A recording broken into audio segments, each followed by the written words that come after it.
এইবাৰ ৰাজনৈতিক পথাৰত নহয়, এইবাৰ সঁচাকৈ পথাৰত নামিছে ককলাবাৰী পৰিষদীয় সমষ্টিৰ পাৰিষদ মণ্টু বৰুৱাই। বিগত সময়ছোৱাত চৰকাৰখনে যি কৈ আছিল কৃষকসকলক স্বাৱলম্বী কৰাৰ যে উৎকৃষ্ট নিদৰ্শন আচলতে দাঙি ধৰাৰ যি পৰিকল্পনা হাতত লৈছিল, তাৰ দৃশ্য তেখেতে নিজে প্ৰতিফলিত কৰা পৰিলক্ষিত হৈছে।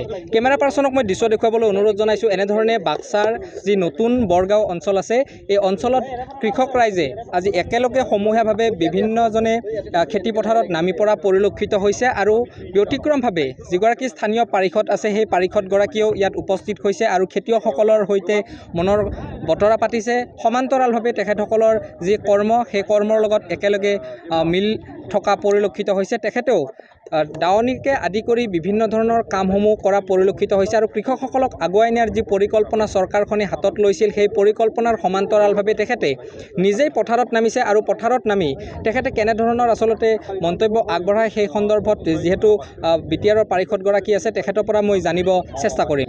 যিহেতু পাৰিষদগৰাকী আছে, তেখেতৰ পৰা জানিব বিচাৰিম। চৰকাৰখনে কৈ আহিছে যে কৃষি ক্ষেত্ৰত আচলতে স্বাৱলম্বী কৰাৰ যি পদক্ষেপ হাতত লৈছে, এই ক্ষেত্ৰত আপোনালোকে আচলতে নিজে খেতি পথাৰত নামিছে, ৰাইজৰ সৈতে মত বিনিময় কৰিছে। কৃষি ক্ষেত্ৰক আগুৱাই নিয়াৰ কেনেধৰণৰ পৰিকল্পনা আপোনালোকে হাতত লৈছে? হয়, নিশ্চয়কৈ আমাৰ BTC অঞ্চলৰ যিমানখিনি কৃষি জড়িত যিহেতু বেছিভাগে, সেইকাৰণে মই আশা কৰোঁ চৰকাৰৰ তৰফৰ পৰা যিখিনি আঁচনি তৈয়াৰ কৰা হৈছে, সেই তৈয়াৰটো ৰাইজৰ লগে আহি পায়, ৰাইজে যাতে ভালদৰে উপভোগ কৰিব পাৰে। ধৰি লওক আমাৰ এতিয়া বাৰিষা ছিজনত বেছিভাগে হাল বোৱা আছিল। এতিয়া চৰকাৰৰ সহযোগৰ কাৰণে ছাবচিডি ট্ৰেক্টৰ দিয়াৰ কাৰণে বিভিন্ন ঘৰত বা গাঁও অঞ্চলত ট্ৰেক্টৰবিলাক এভেইলেবল হৈছে। আৰু BTC চৰকাৰৰ তৰফৰ পৰাও যোৱা বছৰৰ পৰা প্ৰথম চৰকাৰ অহাৰ লগে লগে আমি ব্লক কমিটিৰ এটা মেচিনাৰী ব্লক বনোৱাৰ কাৰণে ডাঙৰ ট্ৰেক্টৰ, সৰু ট্ৰেক্টৰ, ট্ৰলি আৰু যিখিনি স্প্ৰে মেচিন আছে, গাছ কাটাৰ যি মেচিন আছে, সেইবিলাক টোটেলি ডিষ্ট্ৰিবিউশ্যন কৰিছিলোঁ। আৰু এইবাৰ বাজেটতো সেইটো ধৰা হৈছে যে প্ৰতিটা VCDCত আমি এখন VCDCটো যাতে এগ্ৰিকালচাৰৰ লাগতিয়াল যিমানখিনি মেচিন আছে, সেই মেচিনটো আমি চৰকাৰীভাৱে যোগান ধৰি ৰাইজক যাতে সহায় কৰিব পাৰোঁ, সেইটো আমি অহৰহ চেষ্টা কৰি আছোঁ। আৰু নিশ্চয় আপোনালোকে গম পাইছে 3 মাহমান আগত ইলেকশ্যনৰ আগত আমি মুছলপুৰত মহিলাসকলক চেষ্টা কৰি আমি সৰু যি মিনি ট্ৰেক্টৰ আছে, একেবাৰে সৰু ট্ৰেক্টৰ যি নেকি মহিলাও হাল বাব পাৰে, তেনেকুৱা ট্ৰেক্টৰটো যিমানখিনি মেচিনাৰী ছিষ্টেম আছে, স্প্ৰে মেচিনৰ পৰা, পানী সিঁচোৱা মেচিন, মটৰৰ পৰা, গাছ কাটাৰৰ পৰা আৰু ট্ৰেক্টৰৰ পৰা তেনেকুৱাকৈ আমি ডিষ্ট্ৰিবিউশ্যন কৰি দিছোঁ, ভাগাই দিছোঁ। আৰু আশা কৰোঁ তেনেকুৱাকৈ আমাৰ ৰাইজৰ আৰু উঠি অহা নতুন জেনেৰেশ্যনে যাতে কৃষি বিভাগৰ লগত জড়িত থাকি বা এৱাৰনেছ যিমানখিনি কৰিব লাগে, সেই কৰাৰ কাৰণে উঠি আহে বা তেওঁলোকে যাতে চেষ্টা কৰি আহে, সেইটো মই অনুৰোধ কৰিছোঁ তেওঁলোকক, যাতে বাইক বা ছ'চাইটিত যিমানখিনি বেড এলিমেণ্টছ আছে, বেয়া এলিমেণ্টছ আছে, ড্ৰাগছত ধৰি নিচাযুক্ত কিবা কৰি, সেইবিলাক যাতে এৰা দি আমি যাতে কৃষিৰ লগত জড়িত থাকি নিজক স্বাৱলম্বী কৰাৰ কাৰণে যিখিনি প্ৰচেষ্টা, সেই প্ৰচেষ্টাটো যাতে কৰে, সেইটো মই উঠি অহা নতুন প্ৰজন্মক অনুৰোধ জনাইছোঁ। এই অঞ্চলত আজি কিমান বিঘা মাটিত তেখেতসকলে ভূঁই ৰুইছে বা কি খেতি কৰিছে ইয়াত? তেওঁলোকে কৈছে যে 8 পৰা 10 বিঘামান হ'ব ৰাইজৰে মাটি। ব্যক্তিগতভাৱে তেওঁলোকে সম্পূৰ্ণ কৰলাক, এতিয়া আজি ৰাইজৰ কাৰণে তেওঁলোকে কৈছে। আৰু যি বিধান, সেই বিধানটো চাপৰ আইজোং বুলি তেওঁলোকে কৈছে। আৰু 8 আৰু 10 বিঘাৰ ভিতৰত তেওঁলোকে চাপৰ আইজোংটোৱে কৈছে। আৰু তেওঁলোকৰ কোৱা মতে উৎপাদনৰ যিখিনি হাৰ, সেই হাৰটো কমেও 1 বিঘাৰ 15 মোনৰ ওপৰত হয় বুলি কৈছে। সেইকাৰণে তেওঁলোকে চাপৰ আইজোংটো ৰুইছে বুলি তেওঁলোকে কৈছে। যিহেতু গাঁও অঞ্চলে নিজে আচলতে টকাখিনি ইয়াত খৰচ কৰি তেখেতসকলে কামসমূহ কৰি আছে, যদি আৰ্থিকভাৱে কিছু পিছ পৰি যায়, আপোনাৰ পৰা কেনেধৰণৰ সঁহাৰি পাব?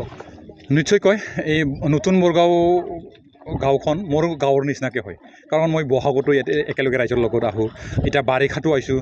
এনেই মানুহকেইটা ভাবি আগৰ নেতাবিলাকসকলে ইলেকশ্যনৰ সময়ত আহে, বেলেগ সময়ত নেদেখে, কিন্তু তেওঁলোকক আপোনালোকে সুধি চাব যে মই সিদিনা বহাগতো আহি গ'লোঁ, আজি এতিয়া বাৰিষাত আহিছোঁ।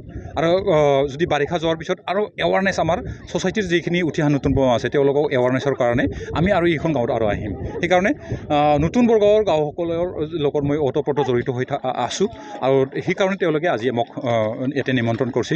আৰু আশা কৰোঁ তেনেকুৱা জড়িত হৈ থাকি তেওঁলোকক ভালদৰে ভাল পদত আমি যাতে নিব পাৰোঁ। খেতি মাত্ৰ নহয়, পঢ়া শুনা আমাৰ নিশ্চয় আপোনালোকে জানে এটা ৰেকৰ্ড পৃথিৱীৰ ভিতৰত ভাৰতে আছে।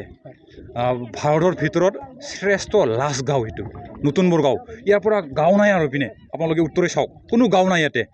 তেনেকুৱা আমি জেগাত আছোঁ। মানুহকেইটা আচৰিত ভাবিব পাৰে যে ভাৰতৰ ভিতৰত লাষ্ট গাঁৱত আছোঁ বুলি। তেনেকুৱা অৱস্থাত আমি আছোঁ।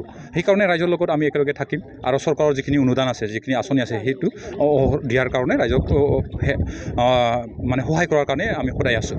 ধন্যবাদ। এগৰাকী স্থানীয় MCLA তেখেতে মনৰ ভাষ্য প্ৰকাশ কৰি এটা কথা উল্লেখ কৰিলে যে বিগত সময়ছোৱাৰ পৰা আচলতে ৰাজনীতিৰ ক্ষেত্ৰতে নহয় ৰাইজৰ বিভিন্ন সমস্যাৰাজি তেখেতে ৰাইজৰ লগত উপস্থিত আছে আৰু অনাগত সময়ছোৱাতো যদি কিবা সমস্যাৰ সন্মুখীন হয় তেতিয়াহ'লেও ৰাইজৰ লগত দিনে নিশাই তেখেতে থাকিব বুলি প্ৰতিশ্ৰুতি প্ৰদান কৰা পৰিলক্ষিত হয়।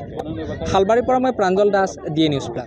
যিকোনো খবৰৰ বাবে যোগাযোগ কৰক আমাৰ এই নম্বৰত 7099017330 আৰু 7099017110।